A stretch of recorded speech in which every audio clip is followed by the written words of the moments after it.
All right, let's get into vanilla shit. Let's get into it. I found an article from Huffington Post, since we're talking about love, about really bad dating tips. Okay. Some of them I actually didn't think were bad. So I thought, what?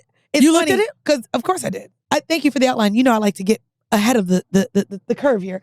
Some of them weren't bad to me. When you sent me it, I actually was reading it and I was like, I'm surprised that Weezy chose this because a lot of this is good advice.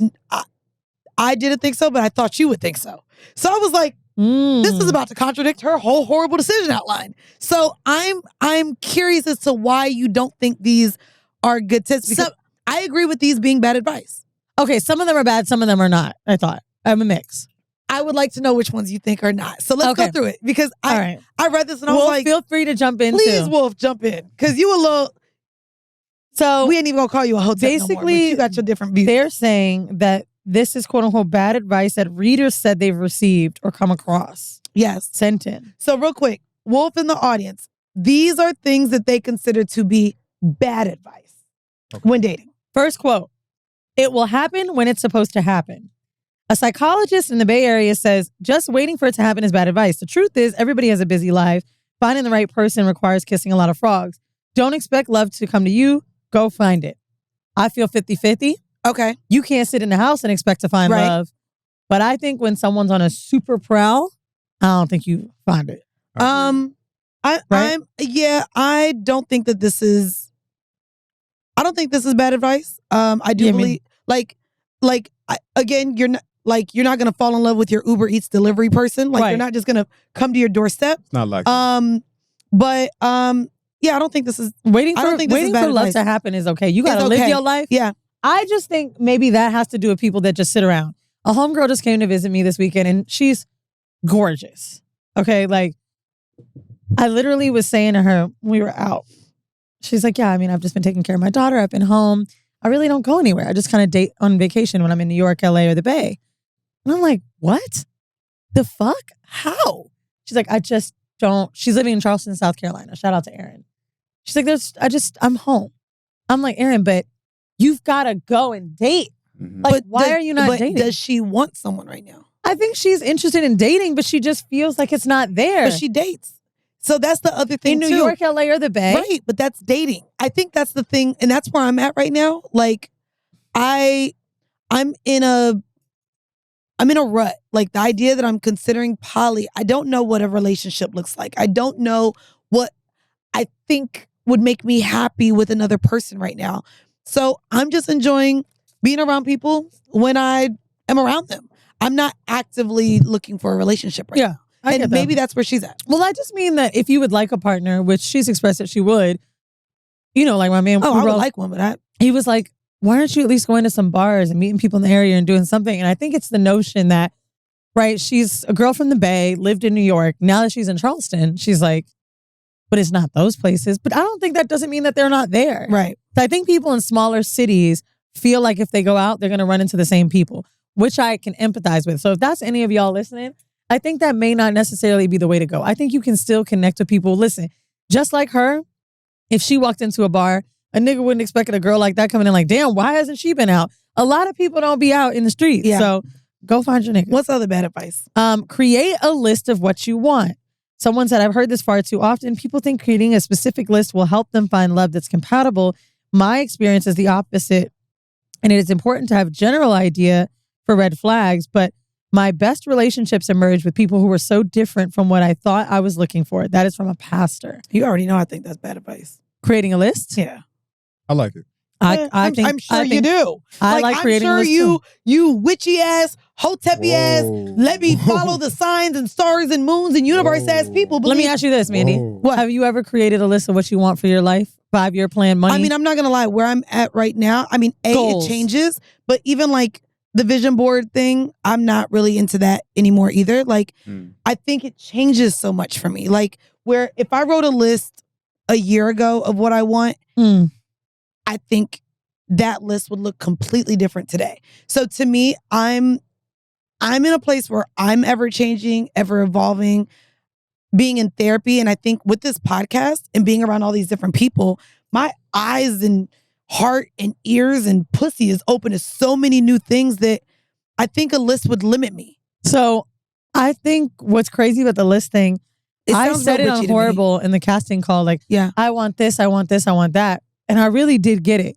I literally said, and I laughed about it when I looked at it the other day and I showed it to him. I want my man to look like he fuck white girls, but don't.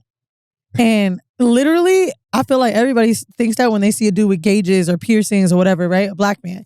But yeah, I really got exactly what I wanted. And I do believe not just the list, but the list wasn't always aesthetic. It was a lot of the ways that he would treat me. I wrote about how I wanted the person I ended up with to encourage me to be with my family. Like, that to me is really important. I've got not a big family. We all know. I wanted that man to tell me all the time that I need to be doing XYZ. I wanted a family man. I think writing a list is healthy. I don't think it's bad because I think that not enough people are doing it for themselves with a life plan. Like, I do think people need to be writing down where they want to be at. Writing numbers down that are realistic. Don't write down $1 million, but if you want to make 125 in the next year or two, yeah, you should be writing that shit down and figure out how you're going to get there. Maybe right now your job pays you 75, right?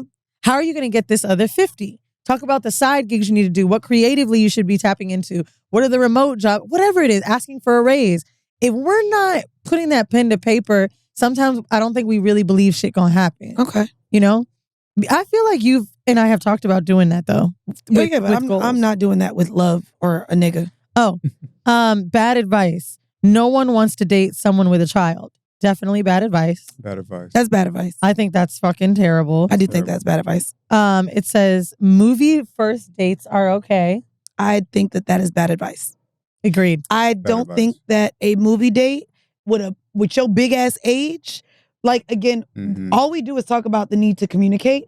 A dinner and a movie takes you completely away from the person. Can't talk. It disengages you. You can't talk. Dumb first date. I think a movie date is a dumb first 3 dates. I think a movie date is something you should do once you're invested in the person. You guys just want to be around each other, but disconnect for a bit. Only time a movie date can be good is if you have dinner plans right after because you get to dissect about the movie, but you really don't even talk to each other. I don't think you don't talk to each other at all. And if I'm in a movie and nigga want to talk, yo, shut up. I'm trying to see what the fuck is going on. The only first date that was good that I saw a movie with was is it the Joker? What was the one? So he was like, what are your plans? I was like, my bad. I really would link up with you for a drink, but I got to go see this shit. And he was like, ugh, bad first date, but I'm going to see it with you. And it's funny because I did feel like I couldn't connect with him because I was like, looking at him and shit, I'm like, damn, he kind of cute. Like, I was starting to get excited. I'm like, we want to talk and flirt. It wasn't good. Yeah, that's fine. But we also just went out. We know you have ADD. You could have your attention on a movie. This thing, like, you'll be all over the place. Me, I'm watching a movie. I ain't even looking at this nigga. What if the movie is outdoors? What the fuck my ADD got to do with anything, bitch? Your ADD, you not going to be super into the movie anyway. Oh, ADD, shut the fuck up. Next one. Yeah. Stop expecting so much. It says, I hate this one. I hated this one too. This is what the fuck you just told me, ho? No. I was told to stop expecting so much from love and to manage expectations. I don't agree. Love makes the world go round, but it doesn't mean compromising on personal values. This is bad advice. Have your expectations, bitch. Or you know what? Have your standards. I will say expectations. Oh, that's a good one, having standards. Because expectations lead to disappointment. If you have these grandiose expectations with how a person that you don't know should show up and treat you, bitch, once they don't show up or they ghost you or the dick ain't as big as you wanted it to be, you're going to be let down. But I do think that you should go into dating with knowing what you want. If you want a person to respond within a certain time, if you want to be treated, if you want to be taken out before they come to your house, if you want a certain fucking level of dates. Like, if you're like, nah, nigga, I want to go to a Michelin star restaurant on Mikase, don't take me to motherfucking 2 for $20 Applebee's. You can have those things and set those things as being realistic, but I think that... I don't think that's realistic. I mean, that was extreme, but... I mean, it was extreme. But if you want to go to an omakase, because that's what the fuck you do on your own, don't accept a nigga to take you out to some motherfucking pizza shop. I can't expect a nigga to feed me how I feed myself. And here's my thing. Expectation-wise, maybe not. It's fine. I'm loud enough. To me, maybe yes. It's bad to expect a person to do that, but if that's my standard and you can't meet that standard, then you have to be okay with recognizing that a man out the gate won't meet the expectations you'll have for him later, if that makes sense. Okay. So when it comes to type of dates you need, Yes. and when it comes to them being expensive dates, I actually think if you seriously need that, you actually can't just date any type of nigga. Well, no, mind you, I think women putting those expectations, like, you need to be, omakase is expensive, Mandii. It's $150 a person. I mean, yeah, but they have some cheaper ones in the city. They do. I follow them. But you said the Michelin on star. the TikTok. Oh yeah, them like 300. That could be later, but to me, again, I'll go to a fucking omakase and then a dive bar and do pickleback shots. It's highs and lows over here, miss. Yeah, but that might be too high for the nigga. I realized after my ex, don't want a meal being too high for you, darling. Okay. Yeah, I'm not doing that again. I'm not doing someone who has to wait for a check to take me out to eat. That's not the dynamic that I want in anyone that I'm considering actually dating. Like me and Van, there was a tweet that just went viral, especially now that his co-host got to pay $16,000 a month. Someone else just got divorce. Sorry. Support. Tina Knowles. Wait, Rachel Lindsay has to pay $16,000 a month? $16,000 a month. Rachel getting money life. Bitch. Yeah. Well, no, that's why she said, bitch, now I got to work more. They came out and said she makes like $60,000 a month. She has to pay him $16,000 a month in their divorce. Miss Tina Knowles just broke up with her nigga. $300K. Gotta pay, not to Miss Tina Knowles, but we're reaching a dynamic where as women are making more money, where, you know, y'all love she wasn't with me shooting in the gym. A lot of these men's now are making less. A lot of these men.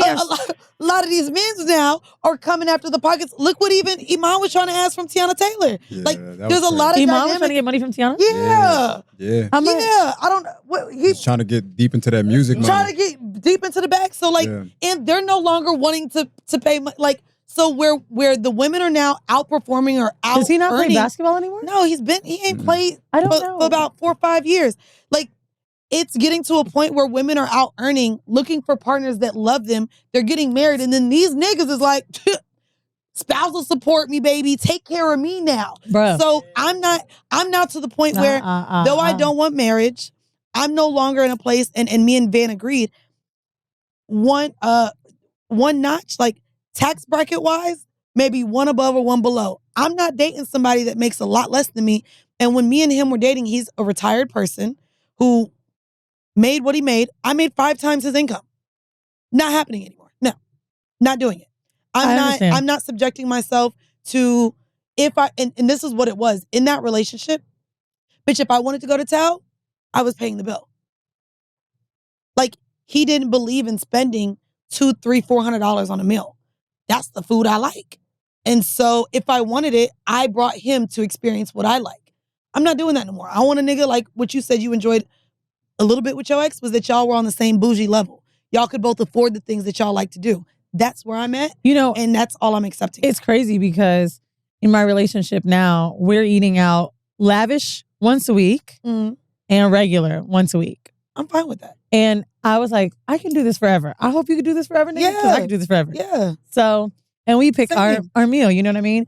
And he literally said to me, like, I'm really dating a hotep, bro. Like, he wants to eat, I swear to God, this is not a joke, raw before 4, then we have one meal.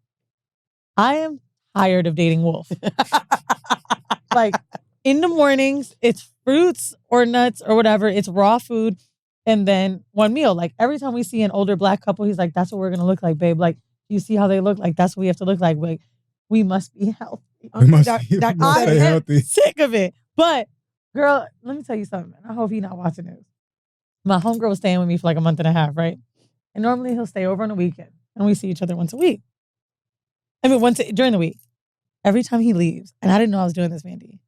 She was like, why do you keep ordering pizza? As soon as that nigga leave. Girl, I ain't gonna hold you. Every time me and that nigga broke up, I went straight to order carnitas. Add bacon. Nigga, every time me and that Muslim motherfucker broke up, I'm going to Chick-fil-A.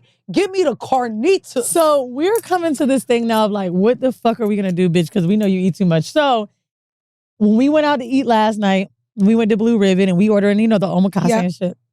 He's like, look, I'm cool with all this gluttonous shit if it's the night out. But like, now we're in this point of like, how are we gonna keep healthy? And I was like, bruh, I need, like, I don't think you eat to live. I live to eat. When we go on vacation, He's like, oh, this beach looks great. And I'm like, yo, look at this Michelin star spot. That's how I vacation. I do that with my friends. Yeah, I like doing that. I'm not going to hold you. I love not having a nigga in my place anymore because I'm one of them. I eat if I'm at home and I'm hungry for dinner, I could have chips and dip. Me too. Oh, yeah. I ain't got to eat a whole meal. I eat like a fucking bird. And I love it. I might do the chips and dip. Then I might have popcorn raisins. Then I want a little cheese and crackers. That's that's my dinner. Maybe I'll have a taco. Maybe I'll go to Uber Eats. Maybe I'll go downstairs, get a little boop boop. Anyway. Maybe I'll do a little oodles and noodles. So, listen, real regular shit. This one is interesting. Final one, bad piece of dating advice. Don't go to bed angry. You just saw a clip from the Horrible Decisions podcast. To check out more full episodes and the rest of our content, check the links down below.